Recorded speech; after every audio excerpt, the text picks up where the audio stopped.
El siguiente programa es presentado y producido por Senda.fm para CTN Internacional.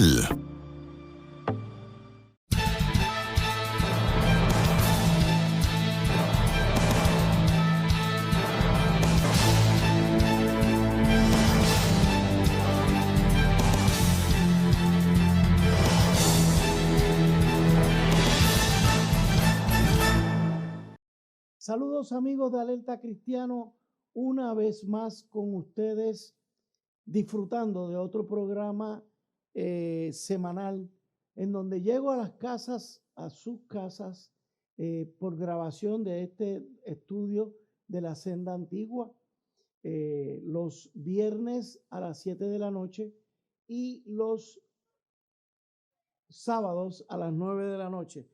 Para los que no me conocen, mi nombre es Eduardo García Resach, cristiano, abogado, todavía en una práctica ya más reducida, casado con 3 hijos y 3 nietos, bendiciones todos de Dios.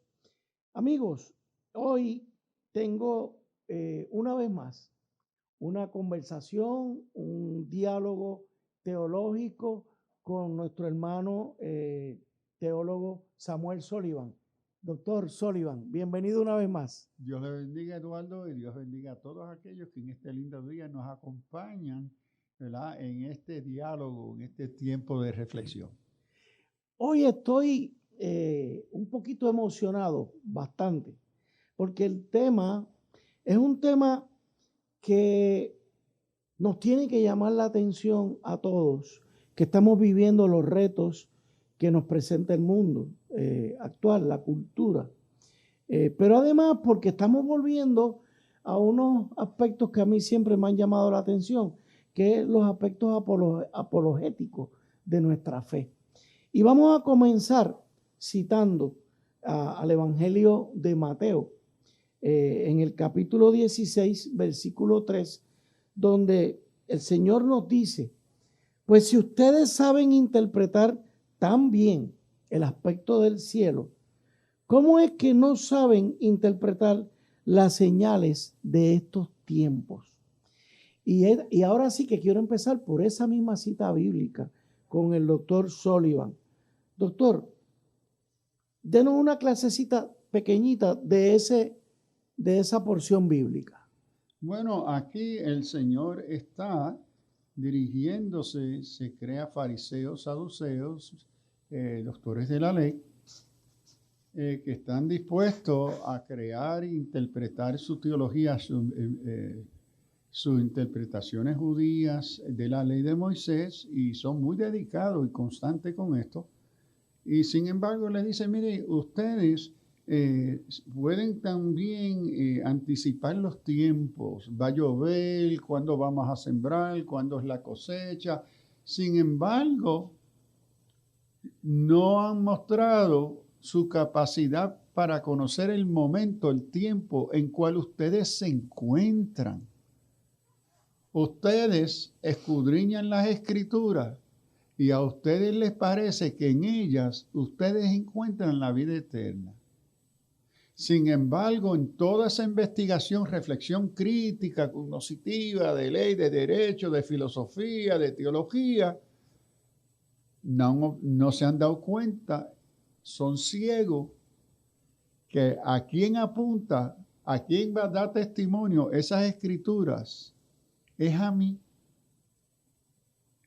de quien yo soy el Mesías. Correcto. Pero ustedes están ciegos y ustedes están viviendo, en el tiempo que están viviendo, no entienden que este es el momento histórico de la llegada del Hijo de Dios, que inicia el Mesías, el reino que espera Israel, y los pueblos y las naciones. Pero entonces ustedes están perdidos en todos los detallitos y todos los particulares, y que la nube se movió y que el sol y que la hora. Sin embargo, los elementos políticos, culturales, teológicos de su fe, porque la inquietud mayor de ellos es teológica. El pueblo de Israel, ¿cuándo el Señor nos va a librar de la opresión?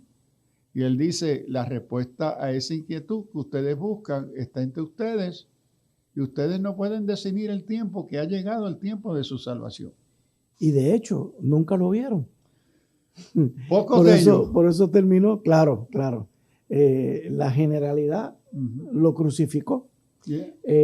Pero también entonces, pastor, vemos a un Pedro decirnos, por tanto, no os amedrentéis por temor de ellos, ni os conturbéis, sino santificad a Dios el Señor en vuestros corazones. Y estad siempre preparados para presentar defensa con mansedumbre y reverencia ante todo el que os demande razón de la esperanza que hay en vosotros. Este celo del apóstol Pedro porque pasemos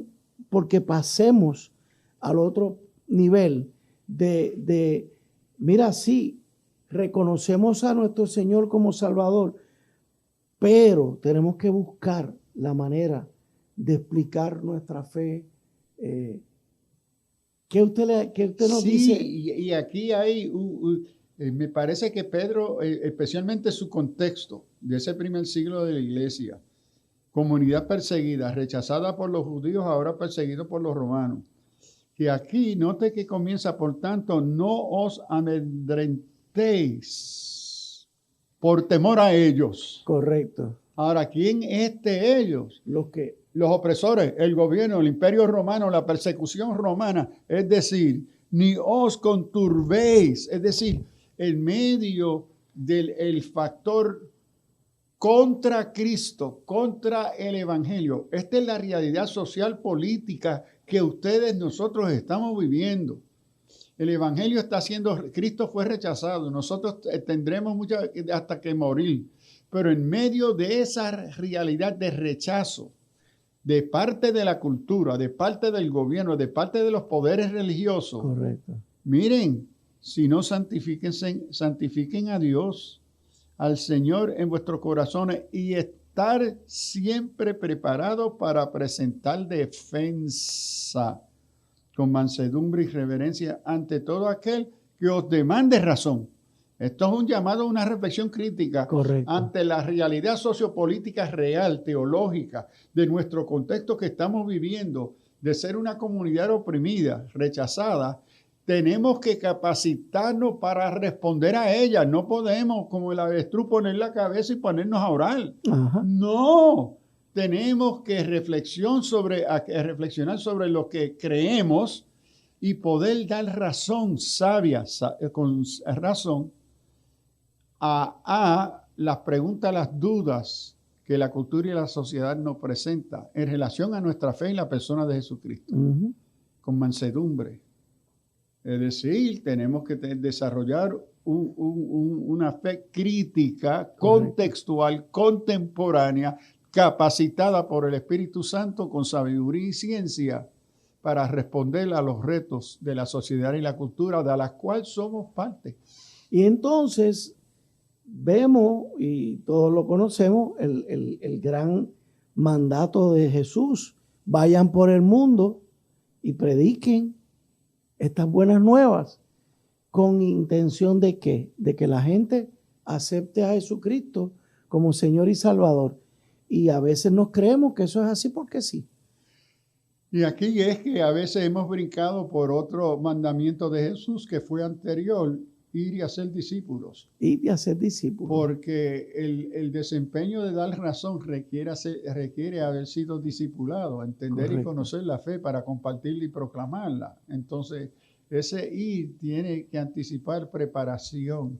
Lo otro que especialmente en nuestra cultura moderna, posmoderna de hoy, que se ha tornado en un factor bien cuestionado, es el hecho que la cristiandad se caracteriza por el mandato de ir y hacer discípulos a las naciones. Esas naciones son pueblos que desconocen a Cristo, de otras religiones, especialmente en el marco greco-romano, donde uno tiene una plétora de religiones. Hoy el modernismo cuestiona el carácter del proselitismo. Dice, el proselitismo no es aceptable, rechazable. ¿Cómo que tú vas a ir a otra religión y querer convencerlo? ¿Okay? Y me acuerdo de las ocasiones en la universidad cuando colegas, ¿verdad?, del ámbito académico universitario me decían, no, pero ustedes los cristianos y como profesor de teología lo que tú quieres hacer es proselitar a tus estudiantes. Y yo le digo, mire, con todo respeto, sí, porque la naturaleza de la fe cristiana es proselitista. Correcto. Pero esa es la naturaleza de las ciencias políticas. Esa es la misma naturaleza de la psicología. Esa es la misma naturaleza de hasta la matemática. ¿Por qué? Porque el profesor de psicología, pueden haber 20 escuelas interpretativas de psicología, pero ¿cuál es la única que te enseña y representa a tu profesor y te quiere convencer que es la mejor? Eso se llama proselitismo. Correcto. En la matemática, el que estudia matemática avanzada sabe que hay varias filosofías que fundamentan diferentes interpretaciones de la naturaleza y función de la matemática. Wow. Entonces, ¿cuál te va a enseñar tu profesor? ¿Qué escuela de filosofía de matemática él escoge para enseñar? Eso se llama proselitismo. Correcto. Entonces, toda tarea académica, intelectual, es un desempeño de proselitismo. Ahora, hay dos tipos de proselitismo. Está el proselitismo positivo, que con respeto, con inteligencia, en diálogo, en reflexión. Con mansedumbre y reverencia. Y con la tolerancia clásica, no la moderna, de oír y respetar la otra postura, pero dar lugar para la expresión correcto, de la otra. ¿Okay? Pero entonces está el proselitismo negativo, que es en sí ideológico, a donde yo te lo impongo. Yo no te expongo a otras opiniones, sino te expongo a una nada más y la convierto en un absoluto. ¿Ves? Ese proselitismo es destructivo, correcto, es opresivo. Correcto. Y como cristiano yo me opongo a él. Pero hoy en el mundo moderno se ha reducido el proselitismo a uno nada más. Si no apoya mi postura, es un proselitismo negativo. Correcto. Porque correcto, es el carácter de la intolerancia de la nueva tolerancia posmoderna. Y, pastor, y si a eso le añadimos que nosotros los cristianos no nos preparamos bien, pues tenemos 2 strikes en contra, usando imágenes del béisbol. Estamos a ley de que nos ponchen. Sí, y el asunto es que aceptamos porque desconocemos los supuestos que destruyen la fe cristiana. Los aceptamos porque los desconocemos, porque no hay una mente crítica mirando cómo las diferentes disciplinas modernas incluyen supuestos que destruyen y contradicen nuestra fe cristiana. Correcto. Ve, en las ciencias, en la biología, Dios no existe. Para muchos de ellos no existe, pero eso es un supuesto filosófico, no científico. Correcto. Pero se vende como una postura científica, pero no lo es. Pero por desconocer esos supuestos que están escondidos en la psicología, en las ciencias naturales, en la filosofía, en la política, entonces el consumo popular de todos los días, eso es lo que se nos está vendiendo. Correcto. Y cuando carece una reflexión crítica bíblica y cognoscitiva crítica, nos vamos tragando esos supuestos que vamos entonces dudando y desplazando nuestra propia fe en lo que creemos. Y ahí entra la apologética. Ahí es que entra la apologética. Okay. Amigos, vamos a hacer una pausa porque vamos a empezar por ahí, por ese punto. Porque de nuevo, Alerta Cristiano está comprometido, hermanos, con ayudarnos a capacitarnos más en este uso de la razón para ir al mundo con mansedumbre y reverencia a hacer defensa de nuestra fe. Alerta Cristiano.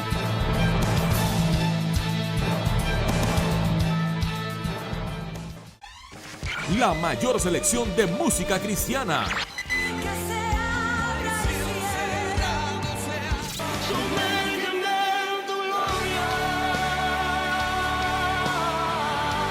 La mayor selección de música cristiana. 24 horas la tienes aquí en Senda FM. Sonido que levanta y restaura. Para evitar la propagación y el contagio del COVID-19, debemos seguir los protocolos establecidos. Debemos continuar lavándonos las manos con agua y jabón durante 20 segundos. Usar hand sanitizer. Utilizar mascarillas. Guardar por lo menos 6 pies de distancia entre personas. Sanitizar superficies regularmente, además de los zapatos y accesorios. Hazlo por tu bien y el de tu familia.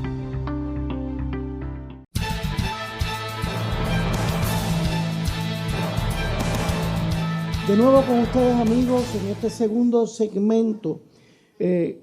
Hablábamos ahorita de la apologética, de la importancia. Claro, hoy en este programa donde estamos volviendo a reintroducir en Alerta Cristiano el tema de la apologética, también queremos que el doctor Sullivan, nos ayude a entender cuáles son las cosmovisiones, la forma de ver el mundo, que es la cosmovisión o cómo vivir que tenemos hoy presente y que chocan, y de dónde vienen las raíces de esas visiones. Sí, que hoy aquello que nos inquieta y nos reta como pueblo cristiano, como iglesia, dentro de la realidad cultural, social, política, religiosa del cual somos parte. Esto no sucedió de un día a la mañana, esto es todo un producto histórico, filosófico, cultural.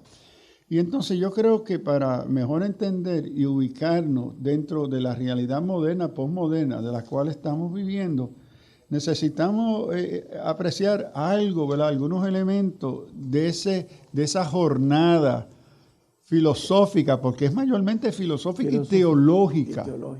¿Ve? Porque lo filosófico y lo teológico es lo que va a definir los elementos políticos culturales. Son los supuestos filosóficos, los supuestos teológicos que tienen la mayor influencia sobre la formación cultural, política, etcétera. Entonces, vamos a tomar aquí una jornada de historia y vamos a pasarnos a 400, 300 años antes de Cristo. Y vamos a mirar, ¿verdad?, en el mundo griego de Platón, el gran filósofo Platón, que es un politeísta, cree en varios dioses, y debo decir que antes de él y Aristóteles y Sócrates ser filósofos, fueron teólogos, porque ellos mismos fueron los primeros intérpretes de los dichos y los valores de los dioses, que es una tarea teológica y metafísica. Entonces, pero como filósofos, la inquietud, vamos a mirar a Platón, y esto de forma bien generales, ¿verdad? Sí. Es cómo yo conozco y determino lo que es cierto y verdadero. Ajá. Porque yo necesito tener algún criterio epistemológico. Esa era la pregunta que él se planteaba. Exacto. Entonces, dentro de la filosofía platónica, generalmente llegan y dicen, primero, ¿qué es la razón? El ser humano tiene una capacidad cognoscitiva de razón. Y segundo, el uso de la intuición. Con la razón y la intuición, él concluye, podemos determinar lo que es cierto y verdadero. Pasa el tiempo, viene entonces Aristóteles. Ajá. Y dice, no, mira, Platón, brillante, extraordinario, pero se equivocó. No podemos confiar en la intuición porque la intuición es muy subjetiva, es relativa. Ajá. Pero sí tenemos que seguir confiando en la razón y en la lógica aristotélica, que se va a llamar la lógica aristotélica, que es basado en la matemática. Uh-huh. Entonces, con la matemática y la razón, podemos tener grande seguridad de saber lo que sabemos y asegurarnos que es y no es verdad. ¿Ve? Muy bien. Entonces, estamos 300 años antes de Cristo. Estas dos posturas, platónica y aristotélica, y habían otras, pero estas son las dominantes, van a marcar la lucha y la pregunta, ¿cómo yo sé y me aseguro de la verdad? Pero entonces llega 300 años más tarde la fe cristiana. La fe cristiana. Cuando, y digo 300 años más tarde, y es un poquito más, casi 600, porque la iglesia cristiana no es aceptada en el Imperio Romano hasta el año 314. Correcto. Pero 300 años porque viene a ser cuando se introduce el Evangelio en Jesucristo. Ahí la iglesia cristiana va a cambiar la cosmovisión, es decir, los criterios epistemológicos, cómo yo me aseguro de lo que es verdad y no es verdad. La revelación divina. Ahí se introduce el texto bíblico como revelación divina, que es una verdad absoluta, inherente e infalible. Junto, y aquí hago el énfasis, junto con la razón. porque la revelación no es algo contrario necesariamente a la razón, sino la razón es la precondición para la recepción y la comprensión de la revelación. Entonces, si nos deshacemos de la razón... Si yo no razono, yo no entiendo a Dios. Exacto. Entonces, si asume el uso de la razón en el proceso de revelación, en la formación y la creación del ser humano, entonces hay a un nuevo elemento, revelación. ¿Qué se va a desplazar? Lo que se va a desplazar es, primero fue la intuición y la lógica aristotélica. Se van a desplazar por la revelación. Ahora noten que en estas tres cosmovisiones, las tres parten de un supuesto en común. Dios existe. Son los primeros dos decían que habían teocéntricos. Dioses. Era politeísta. Pero partían, por eso es que Aristóteles va a hablar en su metafísica que Dios es la primera causa de todas las causas. Correcto. ¿Ok? Entonces, y el cristianismo, ya. Porque en los primeros dos tenemos un tipo de teocentrismo distinto al cristianismo, pero todos afirman a Dios como punto de partida. Pero entonces en el siglo XVI se va a iniciar un nuevo mundo de pensar, a donde se va a preguntar cómo en un mundo hoy vamos a interpretar y discernir lo que es cierto y verdadero. La modernidad va a plantearse en confianza en la razón. De nuevo, lo que continúa es la razón, pero lo que se va a desplazar ahora es la revelación, las escrituras, la autoridad de la Biblia, como una fuente confiable de sabiduría, de ciencia, para determinar lo que es cierto y verdadero. Entonces se va a introducir la razón y el empiricismo, es decir, el uso de mis 5 sentidos. Yo puedo determinar la verdad de la realidad de la cual yo soy parte utilizando mis 5 sentidos y la razón. Okay. Eso es lo que va a caracterizar el modernismo, el racionalismo científico, empírico, estadístico. Ese es el mundo desde el siglo XVI hasta hoy. 20. Hasta hoy, porque esto no ha cambiado. Seguro, nosotros estamos en una transición. Claro. Ahora, también debo de decir que la cosmovisión platónica de intuición todavía está con nosotros. Uh-huh. El científico PhD Axe de Oxford acaba de escribir un libro hace 1 o 2 años, a donde él dice, el instrumento más crítico dado al ser humano en su naturaleza humana es la intuición. Es el instrumento más fiel científico que se nos dio por naturaleza. Y que haberlo olvidado y de rechazado la intuición como algo subjetivo, sí lo es, pero es esencial para conocer la verdad. Entonces, lo que Platón utilizó ahora, hay un campo en la ciencia que está restaurando la importancia de la intuición humana. Y que el cristianismo no lo rechaza del todo. No, sí, tienes razón, no lo rechaza del todo, porque hay unas sensibilidades en la espiritualidad cristiana.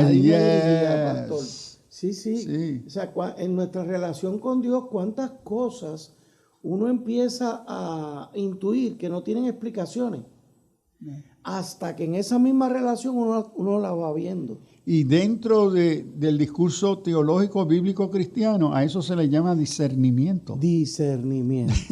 Entonces, o sea, que hay como una primera etapa intuitiva que va desarrollándose hasta un discernimiento leve y profundo, dependiendo. Y por eso Axe, este científico Axe, se me olvida el primer nombre de él ahora.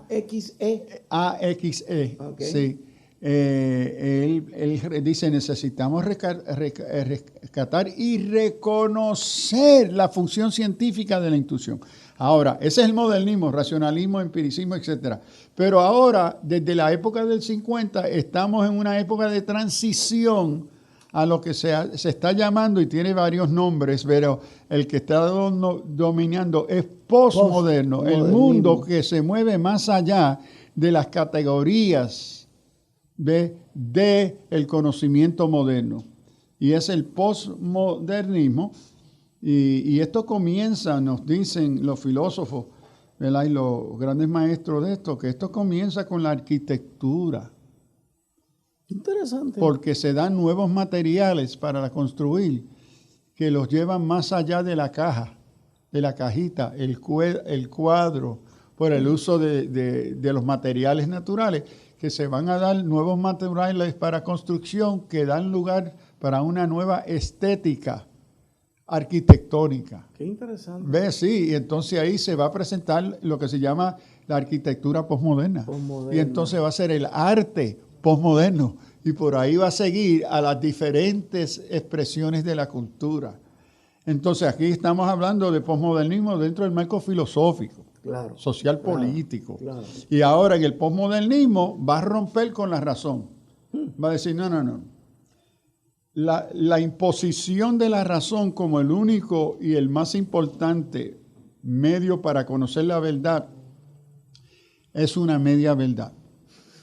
El hecho que proclama que es objetiva es falso. La objetividad de la razón es una construcción social de una comunidad dominante europea que impuso por un grupo pequeño, de poder, las categorías de la razón. Y eso entonces es una media verdad y es subjetiva, la rechazamos. Que el nuevo criterio del posmodernismo, que la característica es la perspectiva. Uh-huh. La perspectiva es lo que va a introducir el concepto o va a desarrollar, porque no lo introduce, lo desarrolla el concepto de pluralismo. Porque no hay un solo punto para uno ver y entender su mundo. Que toda postura que uno asume parte de una perspectiva sobre el punto. Amigo, esto se está poniendo muy interesante. Y ustedes, si vieron el programa anterior que tuve con el pastor y doctor Sullivan, van a ir entendiendo cómo vamos a ir cayendo al punto de la perspectiva. No se olviden de esa palabra. Hacemos una pausa. Alerta cristiana.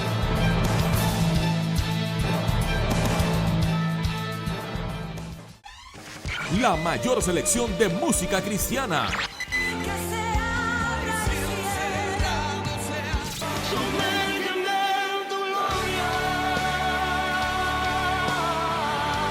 La mayor selección de música cristiana.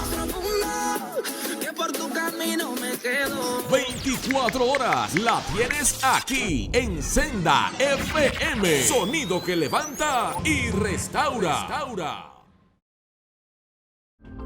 Para evitar la propagación y el contagio del COVID-19, debemos seguir los protocolos establecidos. Debemos continuar lavándonos las manos con agua y jabón durante 20 segundos. Usar hand sanitizer. Utilizar mascarillas. Guardar por lo menos 6 pies de distancia entre personas. Sanitizar superficies regularmente, además de los zapatos y accesorios. Hazlo por tu bien y el de tu familia. Busca CTNI en YouTube y sé uno de los miles que se han suscrito para disfrutar on demand de la gran variedad de programas diseñados para ti. Suscríbete al canal de YouTube de CTN Internacional.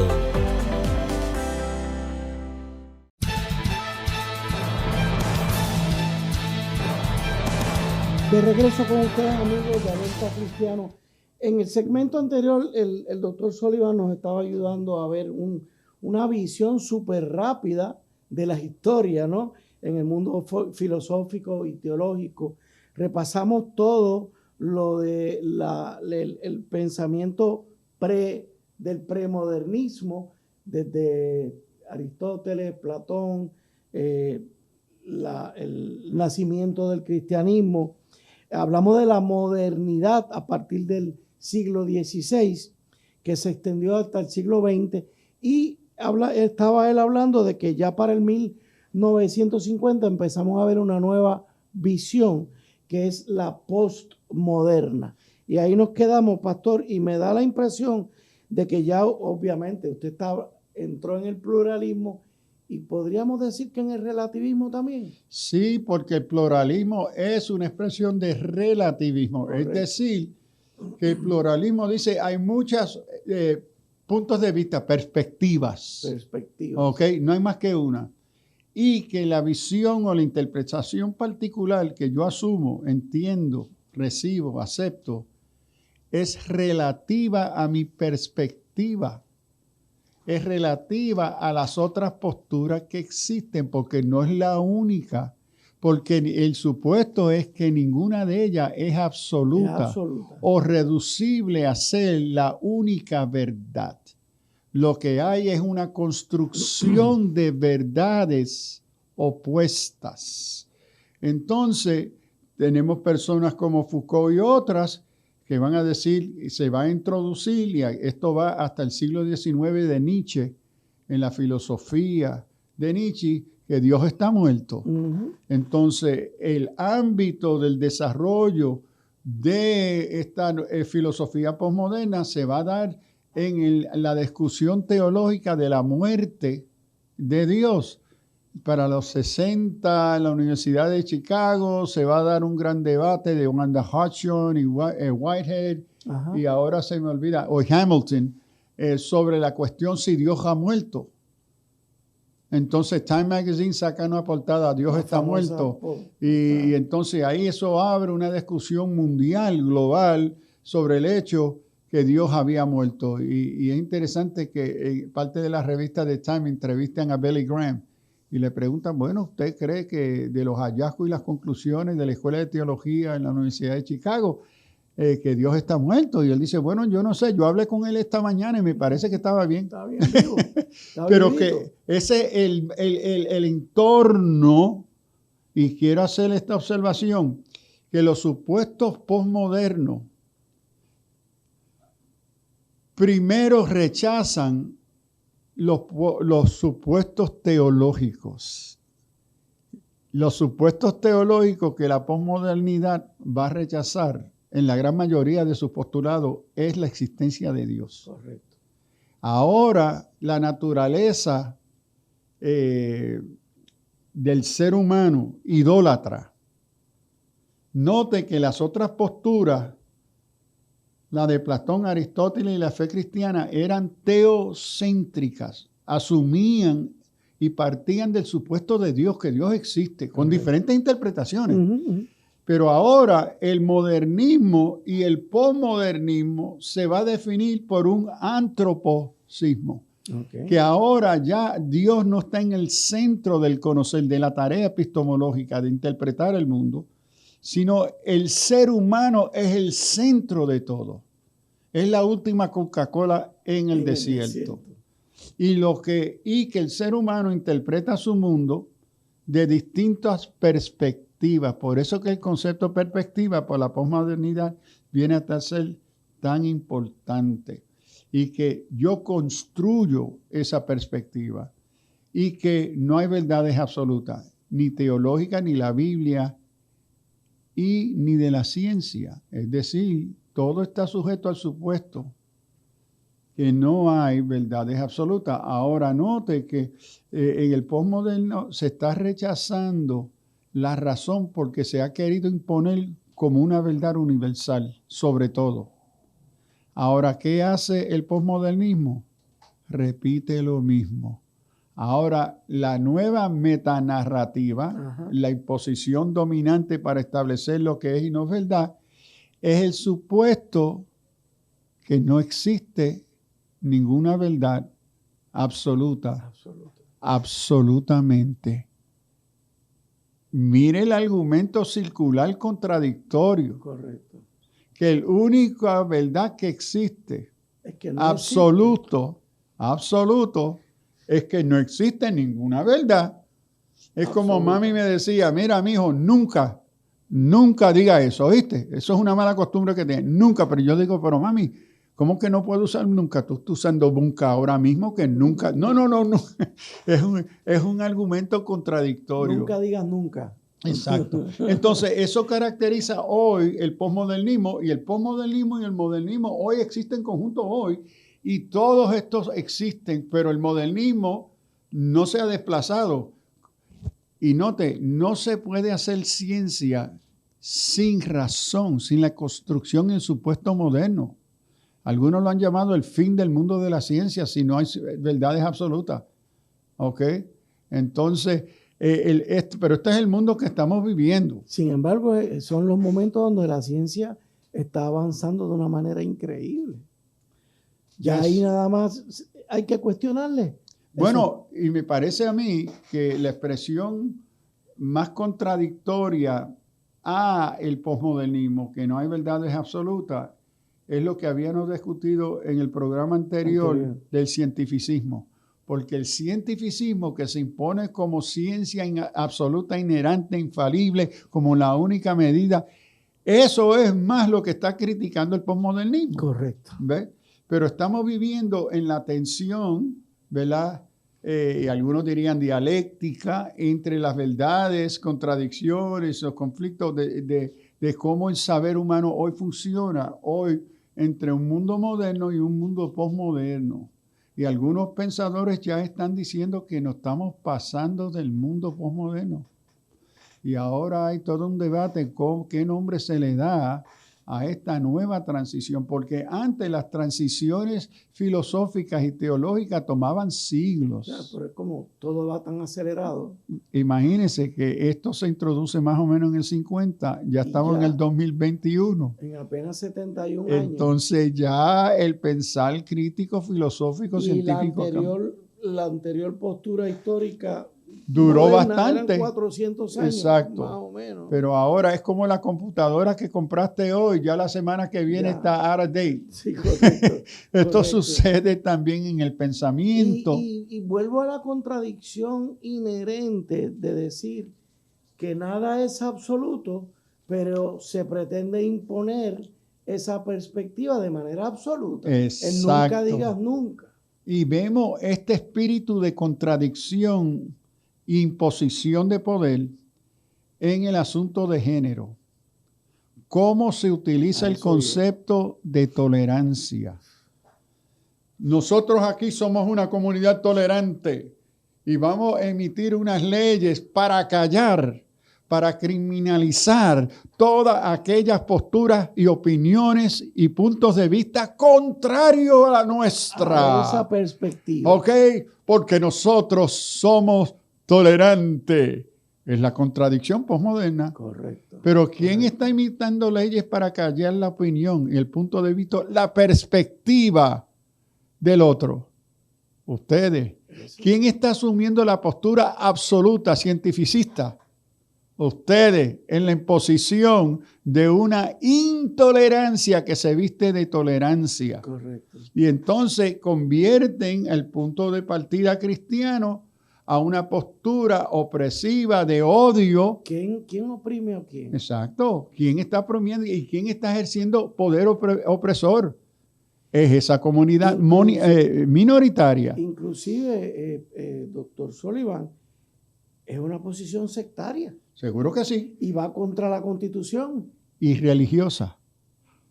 ¿Por qué? Sí. Porque el humanismo, que es entre las premisas fundamentales de este movimiento, la Corte Suprema en dos opiniones opinó que el humanismo es una religión, correcto, no solamente una filosofía. Correcto. Pero en el caso nuestro, por ejemplo, y se lo digo y no temo decirlo, porque ya se está considerando impugnar esta postura como sectaria. Y la Constitución dice que la educación no es sectaria. Por eso resalto que la Corte Suprema de los Estados Unidos reconoció el carácter religioso, especialmente en la tercera declaración del Manifiesto Humanista. ¿Ok? Correcto. Que es una religión que se está queriendo pasar como ciencia, pero no. Entonces aquí tenemos que reconocer cómo se está imponiendo este culto, esta religión sobre un pueblo. Y explíqueme usted, pastor, ¿cómo es posible que usted diga, usted lo está diciendo porque eso es la verdad de ellos, que es una religión que se está imponiendo como ciencia, cuando ellos están rechazando la ciencia? Sí, y están rechazando la razón. Porque ellos dicen que, por ejemplo, el hecho de hombre y mujer tiene que ver con una construcción sociológica, no con ciencia, no con biología. Están negando la naturaleza de la ciencia. Ahora tenemos que decir que en la apología de género mezclan las cosas, porque cuando le convienen se quieren ser científicos. Correcto. Cuando no le convienen quieren una construcción subjetiva, social, cultural, contextual.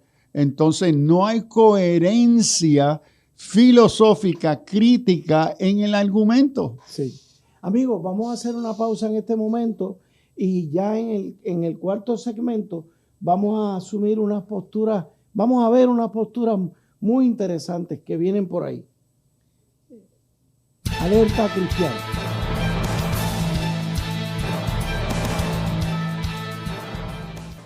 Busca CTNI en YouTube y sé uno de los miles que se han suscrito para disfrutar on demand de la gran variedad de programas diseñados para ti. Suscríbete al canal de YouTube de CTN Internacional. Para evitar la propagación y el contagio del COVID-19, debemos seguir los protocolos establecidos. Debemos continuar lavándonos las manos con agua y jabón durante 20 segundos. Usar hand sanitizer, utilizar mascarillas. Guardar por lo menos 6 pies de distancia entre personas. Sanitizar superficies regularmente, además de los zapatos y accesorios. Hazlo por tu bien y el de tu familia.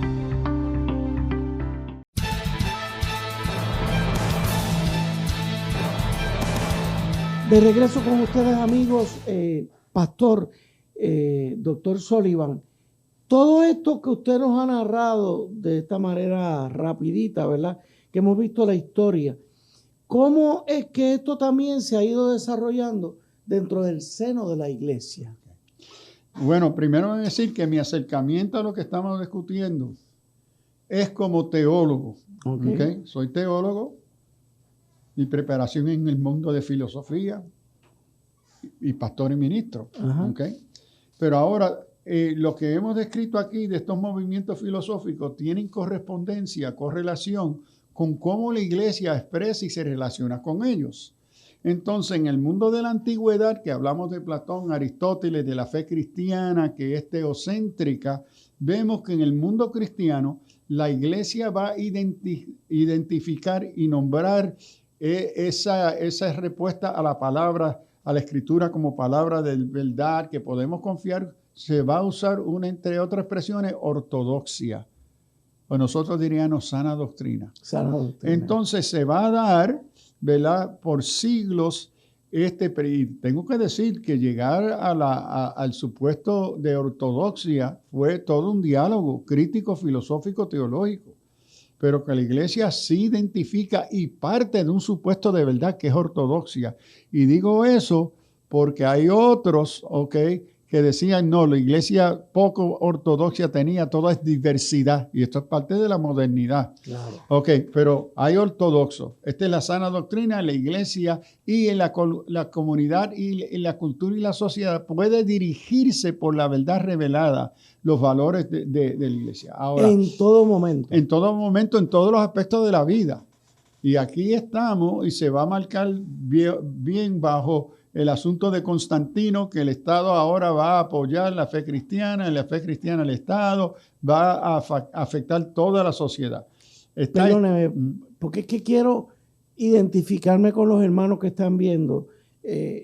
Por eso la importancia, pastor, de la sana doctrina, porque es sana doctrina para lo que sea. Vamos a hablar en arroz de habichuela, tanto en el ataque de la perspectiva de género, como en el ataque del narcisismo, como en lo que sea a lo que la iglesia se enfrente, nos enfrentamos con una sana doctrina. Y esto es muy importante que hayas resaltado eso, porque en cuántas ocasiones me encuentro que un pastor, un líder de la iglesia, un maestro de escuela bíblica dice, no, pero en el mundo político es distinto. No. Entonces, como estoy bregando en el mundo político, cambiaron la ficha, entonces abandonaste la autoridad. Te metiste en el mundo. Exacto. Dejaste absorber. El mundo de ciencia es distinto. Abandonaste la fe. O el mundo de la psicología. Bueno, lo que hiciste es cambiaste el supuesto fundamental epistemológico para determinar lo que es cierto y verdadero, porque ya no es la palabra de Dios. Ahora es la psicología, es la ciencia, o es la política, o la economía, la sociología, etcétera. Entonces, la iglesia ha tenido que luchar con estos elementos siempre. Correcto. Y asegurarse, yo de veramente creo que las escrituras son palabras de Dios inspiradas por el Espíritu Santo. Lo creo. Y si lo creo, ese es mi fundamento axiomático, fundamental de mi visión de todo en el mundo. Correcto. No solamente lo religioso o lo espiritual. Y me encanta que usted haya traído esto, pastor, porque eso lo que implica es que la iglesia no está acá arriba y el mundo está acá abajo. O sea, la iglesia, como usted lo está planteando, la iglesia ha tenido que lidiar con esto a través de los siglos porque está metida en el mundo. Están en el mundo, dice Jesús. Ustedes no son del mundo. No son del mundo, pero están en el mundo. Y si están en el mundo, ¿cómo nos vamos a desarrollar como discípulos? ¿Cómo vamos a convertir personas? Y en ese mundo, entre las tareas que se le ha dado, es el sal y luz. Sal y luz. En el mundo. Imagínense que ahora los cristianos nos repleguemos ante esta invasión o esta dictadura de la ideología de género sin levantar nuestra luz y nuestra voz, darle sabor a la política, al quehacer y decir, no, yo no tengo nada que ver con eso, es que yo soy cristiano y lo mío es la oración y elevarme al... Y se convierte en un escapismo. Ahora, sí tengo que reconocer como pastor. Hay hermanos en nuestras comunidades cristianas que el único recurso que tienen para ellos sobrevivir el ataque que hay es un escapismo espiritual. Y necesitamos reconocer eso y acompañarnos y reconocer que eso no es la mejor respuesta, pero que hay personas, yo diría, frágiles en su capacidad de lidiar con el elemento demoníaco, las estructuras ideológicas, políticas, sociales. Pero eso no se deberá, pastor, a una falta de apologética, de que les estemos enseñando a ver esos signos de los tiempos. Sí y no. Hay un porcentaje de personas en nuestras congregaciones que tienen la capacidad para entrar en ese tipo de tarea crítica. Ajá. Pero hay otro porcentaje que no lo tienen. ¿No lo tienen porque no quieren? No. Es como en la escuela. En las escuelas sabemos que tenemos la gran mayoría de los estudiantes son promedio. Okay. Se les ponen a las mismas herramientas críticas por la razón que sea. Okay. Tenemos otros religiones menor que son especiales. Sí. ¿Ok? Ese mismo fenómeno se da en la iglesia. Bueno. Entonces tenemos una minoría, digo yo, después de 55 años en el ministerio, una minoría en la iglesia por varias razones son los que se atreven a pensar la fe de forma crítica. Uno es que nunca se le enseñó y no se le han dado herramientas para hacerlo. Pero el hecho, estamos hablando con una minoría que tienen la capacidad y los recursos para atender a un asunto apologético. Entonces, hay personas como pastor que hay estos temas que nunca hablaría de estos temas con ellos, porque no me van a entender nada. Entonces, ¿cómo se protegen?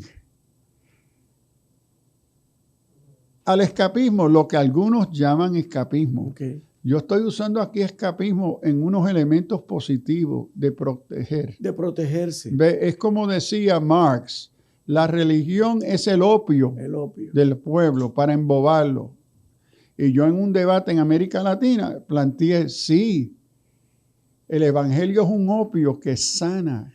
Un opio que te libera del dolor, de la opresión, del sufrimiento, de la soledad.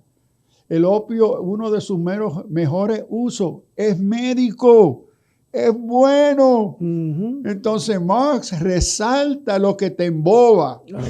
¿Okay? Cuando es todo lo contrario en nosotros. Exacto. Entonces hay unas acciones de preservación de algunos hermanos en nuestras iglesias que necesitamos entenderla. Okay. Y decirle, hermano, voy a orar con usted, le acompaño. Pero no me puedo limitar a ese mundo que se pudiera describir como escapista. Yo tengo que dar razón de la esperanza que hay en mí. En medio de las perturbaciones, las persecuciones y las críticas. Yo soy llamado a hacer eso. Pastor, ¿y qué si la iglesia empieza a poner un poquito más de énfasis en las predicaciones de esta relación de nuestra fe con el mundo? Que la gente empiece a ver, esto es lo que dice el Evangelio, pero ¿cómo lo aplico a esta realidad con la cual estoy? Esto mismo de la perspectiva de género. ¿Usted no cree que esto pudiéramos estarlo predicando más en las iglesias? Bueno, sí, pero eso requiere conocer el tema. El gran problema pastoral es que la gran mayoría de la pastoral desconoce los hechos. Desconocen y cómo van a predicar y enseñar sobre algo que desconocen. Entonces, el hecho que desconocen, y a muchos no les interesa conocer, ¿ok? Están sujetos a la manipulación pública. Eso. O a esconderse. Entonces, este es un problema. Esto me lleva al problema fundamental hoy que enfrenta la iglesia, que en la mayoría de iglesias no hay discipulado serio, bíblico, teológico, no existe. Lo otro triste es, nos olvidamos que según el Nuevo Testamento, la función de la predicación no es pedagógica en el sentido que eso es su razón de ser y fin, es para convencer al no creyente. Correcto. El discipulado es la base pedagógica para instruir y educar y capacitar al creyente en su fe.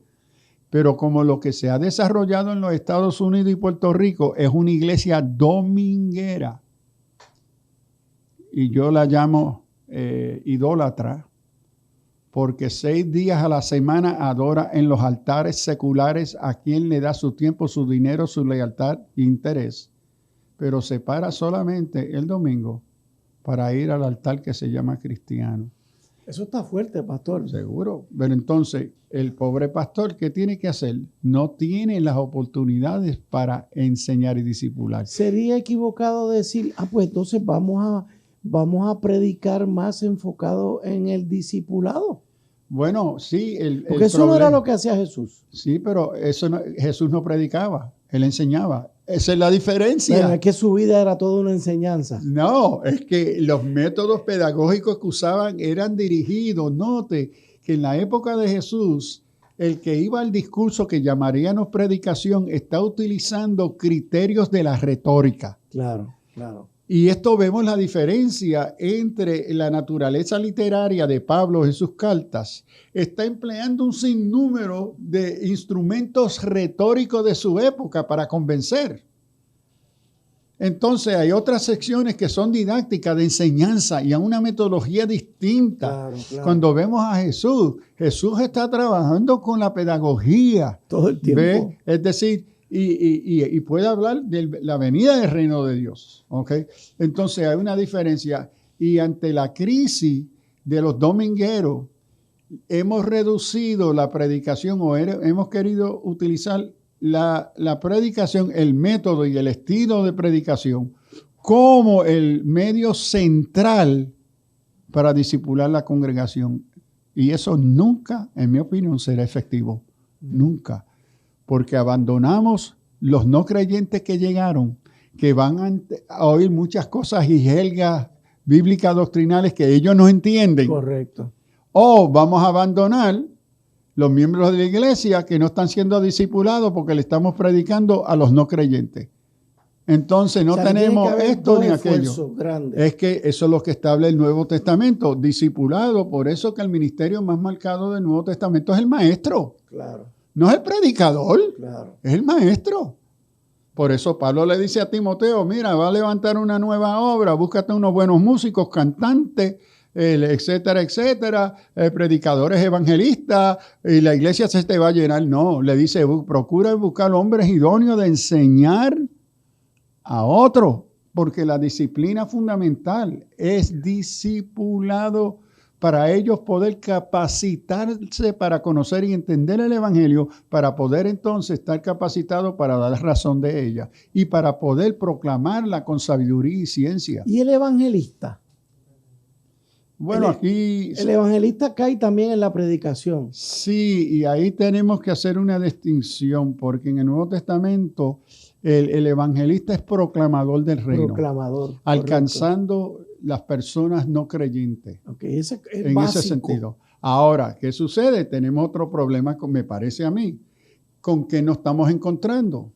Con evangelistas que pueden tener buenos ministerios como evangelistas, pero no son maestros. Claro. Pero se convierten ahora en los maestros. Claro. Comienzan a establecer escuelas a donde, por ejemplo, pienso de un programa en particular que no los voy a nombrar, Ajá. internacional conocido. Él tiene 4 teólogos en la mesa que son teólogos y está él.